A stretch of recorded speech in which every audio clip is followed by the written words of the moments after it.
السلام علیکم۔ کراچی والے ہوشیار، کورنگی پٹائی کالونی میں نامعلوم ملزم نے گھر میں گھس کر سربراہ کا گلا کاٹ دیا، علاقے میں خوف و ہراس۔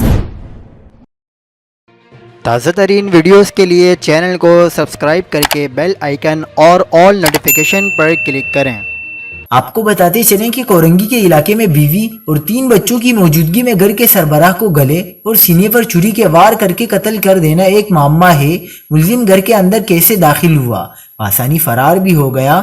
زمان ٹاؤن کے علاقے کورنگی بٹائی کالونی شمیم مسجد کے قریب تیز دھار آلے کے وار سے شہری قتل۔ مقتول کی شناخت 41 سالہ مبشر اقبال ولد محمد اکبر کے نام سے کی گئی۔ مبشر اقبال کے 3 بیٹے ہیں اور بڑے بیٹے کی عمر 13 سال ہے۔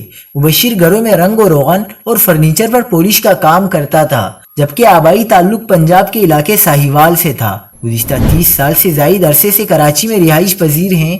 واقعے کے بعد علاقے میں خوف و ہراس پھیل گیا۔ مزید خبروں کے لیے دیکھتے رہیے حق پاکستان نیوز۔